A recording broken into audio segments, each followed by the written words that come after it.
Muito bom dia a todas as companheiras e todos os companheiros, aos nossos amigos e amigas. Compete-me, de facto, nesta convenção, fazer uma breve apresentação da moção da ação política que todos receberam e proposta a esta convenção.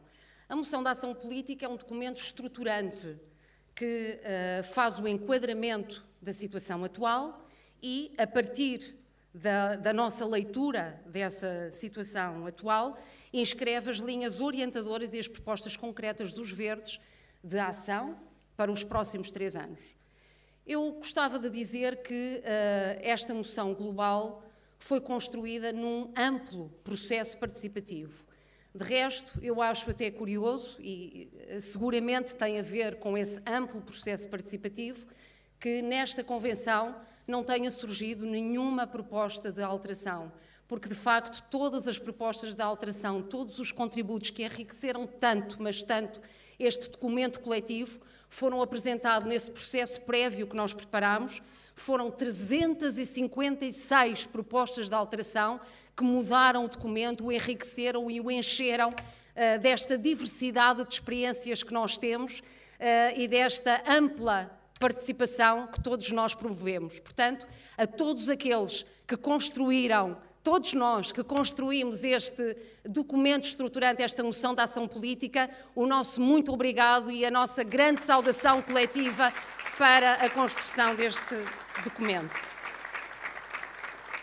Companheiras e companheiros, nós vivemos num sistema capitalista onde a obtenção do lucro é o objetivo máximo para a construção de riqueza para uma minoria, com um domínio dos grandes interesses económicos e financeiros, e do outro lado, ou para que isto aconteça, promove-se a dilapidação dos recursos naturais e uma exploração social bastante evidente.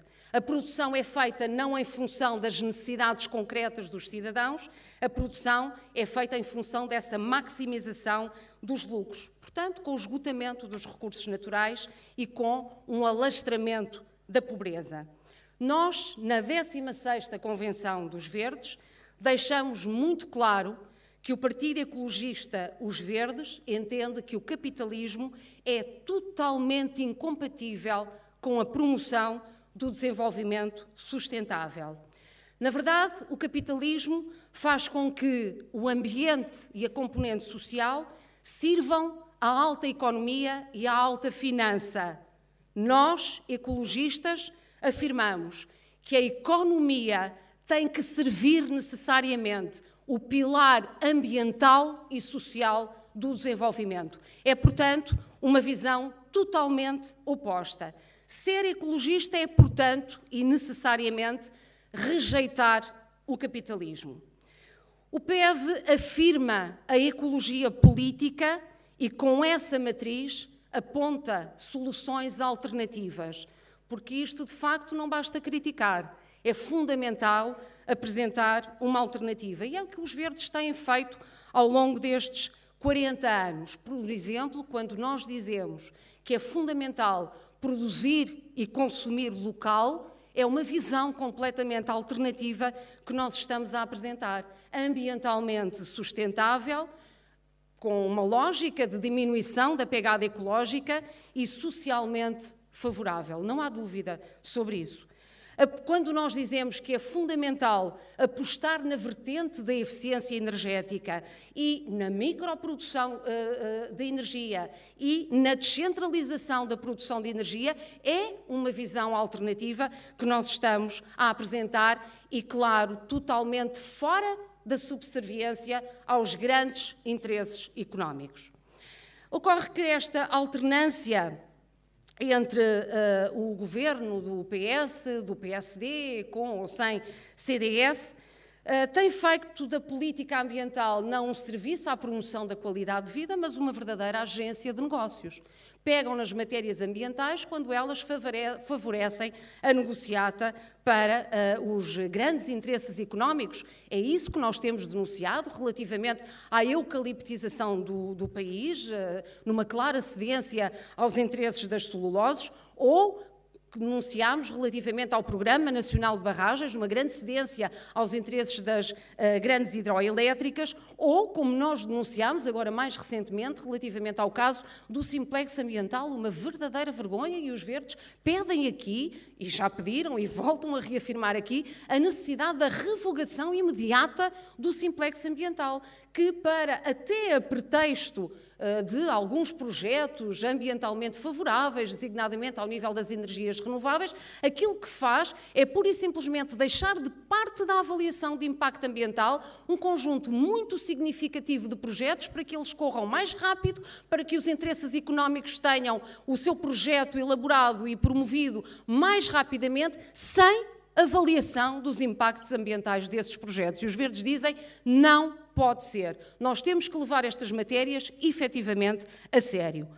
Outros também apelidam-se hoje de ecologistas, designadamente o LIVRE, como nós temos ouvido muito por aí. Mas, caras companheiras e companheiros, é preciso dizer que, se não defendem uma ruptura com o sistema dominante e com os modelos que esse sistema criou, designadamente uma União Europeia que promove os interesses dos grandes, que promove justamente os grandes interesses económicos e, para além disso, é altamente diferenciadora das componentes de desenvolvimento dos seus Estados-membros, servindo as grandes potências, então isto não é, efetivamente, ser ecologista. Ser ecologista não é defender um federalismo na União Europeia, mas também convenhamos, ser ecologista não pode traduzir-se nunca em perder a face do pacifismo e pedir, como eles fizeram, a retirada da candidata verde dos Estados Unidos da América, Jill Stein, da corrida eleitoral. A única candidata concreta que defendia o fim do genocídio em Gaza. É sobre tudo isto, caras amigas e caros amigos, caras companheiras e companheiros, que versa justamente o primeiro capítulo da nossa moção global. Conclui-se que, com uma verdade inegável, o PEV é o partido ecologista português e dar força aos verdes é garantir a coerência de uma voz lúcida, de dinâmica e da força da mudança. O segundo capítulo da nossa moção global destaca, nos 50 anos do 25 de Abril, os verdes como um projeto com Abril no horizonte. Este projeto portador dos valores de Abril, da democracia, da liberdade, das igualdades, do progresso, do desenvolvimento sustentável e, claro, da paz. Versa depois sobre a importância de cumprir Abril e o que está consagrado na nossa Constituição da República Portuguesa.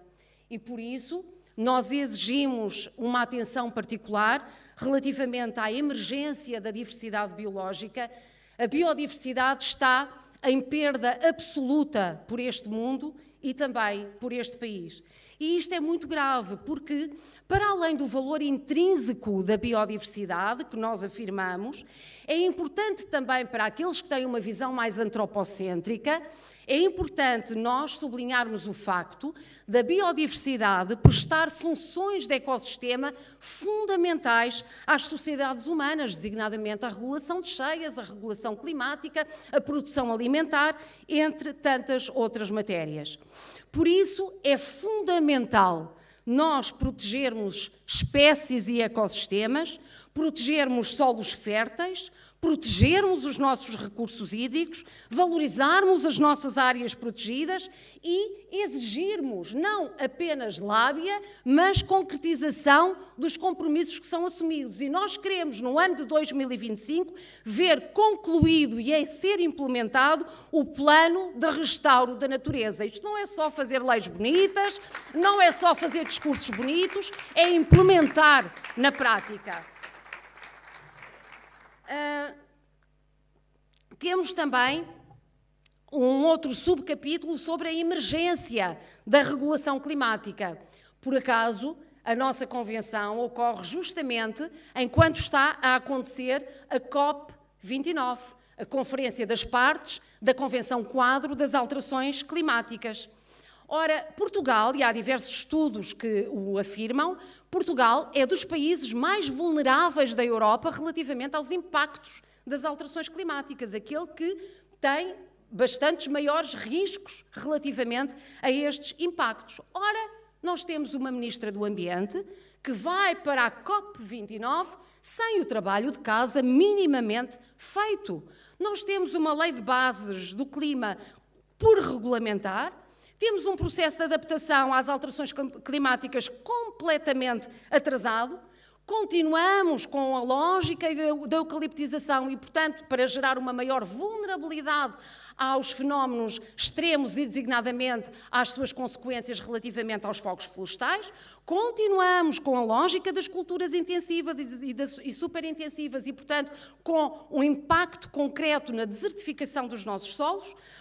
Continuamos com atrasos, como o Stefano aqui ontem também disse, com atrasos inadmissíveis relativamente aos nossos sistemas de reutilização de água e, portanto, de facto, o trabalho de casa está completamente por fazer e temos uma longa caminhada para, de facto, nos estabelecermos relativamente às matérias da mitigação e da adaptação às alterações climáticas. E não esquecer, naturalmente, que o setor dos transportes é ainda o maior emissor de gases com efeito de estufa e que o automóvel particular continua a reinar nos nossos movimentos pendulares e que há muitas zonas do interior que continuam ainda sem serviço de transporte público. Depois falamos da emergência da prevenção ambiental, absolutamente fundamental, quer quando há certeza relativamente aos impactos, quer quando não há certeza relativamente a esses impactos, a verdade é que nós não devemos evitar essa degradação ambiental e por isso temos tão presente também na nossa matriz o princípio da precaução e o princípio da prevenção ambiental, mas também a necessidade da redução de resíduos, tanto, mas tanto que os verdes caminharam e conseguiram concretizar neste país relativamente, por exemplo, à redução de embalagens e que depois o PS e o PSD vieram ou não, a não concretizar ou mesmo a revogar leis que os verdes conseguiram fazer na Assembleia da República, fazer aprovar na Assembleia da República. É por isso que eu aqui também afirmo, os verdes são tão fundamentais na Assembleia da República. Nós saímos e eles revogam aquilo que nós conseguimos aprovar. Focamo-nos também nesta moção global no direito à mobilidade. Reclamamos o alargamento do passe social intermodal a todas as regiões, a implementação do Plano Ferroviário Nacional para o qual nós tanto trabalhamos. Falamos também do direito à habitação e reclamamos a oferta pública de habitação que hoje não ultrapassa os 2% e nós pedimos que pelo menos chegue aos 12% para que tenha algum efeito no mercado. Pedimos também o desenvolvimento da reabilitação dos edificados, dos edifícios e também a promoção do controlo do conforto habitacional. No direito à educação, a educação que é vista por nós como um pilar fundamental da formação integral dos indivíduos, é fundamental valorizar todas as componentes das disciplinas e designadamente aquelas que têm sido tão desvalorizadas, aquelas disciplinas manuais e criativas. Pedimos a dignificação da carreira docente. A única forma de captar jovens para esta profissão é efetivamente dignificar essa mesma profissão. No direito à cultura, 1% do orçamento do Estado para a cultura não é pedir demais e não é possível esquecermos que a cultura também cria tantos postos de trabalho. No direito ao desporto, queremos incentivar no desporto escolar o desporto da natureza para promover esse contacto com a natureza, para que as pessoas se liguem mais à natureza e queremos criar uma estratégia nacional para o desporto que abranja toda a população de todas as faixas etárias. No direito à saúde, é fundamental o incentivo à dedicação exclusiva dos médicos no Serviço Nacional de Saúde e também uma matéria que os verdes têm dado tanta relevância, a promoção da saúde mental. No direito à igualdade, rejeitar todas todas as formas de discriminação, pelo sexo, pela cor da pele, pela origem geográfica, pela condição económica, pela religião, pela orientação sexual, pela identidade de género, rejeitar todas as formas de discriminação e rejeitar, odiar todos os discursos de ódio. Também no direito à paz, pelo fim imediato do genocídio na Palestina, com o reconhecimento do Estado da Palestina. E aqui, mais uma vez, nós gritamos: Palestina vencerá! Palestina vencerá!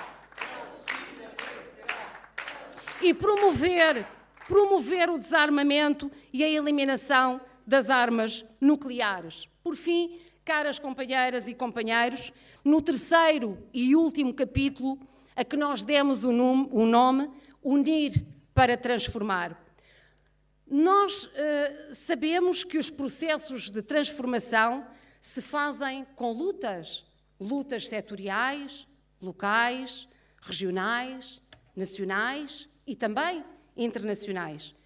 E cada luta que nós travamos é mais um empenho que construímos para a transformação. E cada luta, por mais pequena que seja, que nós vencemos, é um passo que damos para a transformação. E as transformações dão-se com união de forças e não com desunião. A união dos que têm objetivos centrais, comuns, é absolutamente fundamental. E por isso, os verdes, quando travam essas lutas concretas que nós promovemos por esse país fora, nós agregamos-nos aos movimentos ad hoc que são criados para a exigência dessas pretensões concretas, para as associações, para os movimentos em geral que são criados e estão instituídos ao nível eleitoral, na coligação democrática unitária, ao nível internacional, nos verdes europeus, no Partido Verde Europeu e também nos Global Greens, nos verdes globais. Companheiras e companheiras, companheiros e companheiras, o país precisa dos verdes, precisa desta voz que não se resigna, precisa da nossa força de denúncia e de proposta, precisa deste projeto que tem em cada um de nós uma semente de abril, que tem em cada um de nós a força da esperança, de construção de uma sociedade onde haja harmonia entre os seres humanos e a natureza e onde haja respeito pela dignidade de todos. Os verdes são uma peça-chave para a construção desse futuro. Os tempos são difíceis, não são fáceis, mas nós aqui estamos a afirmar que esse amanhã é possível. Viva a 16ª Convenção dos Verdes e um grande viva ao Partido Ecologista Os Verdes!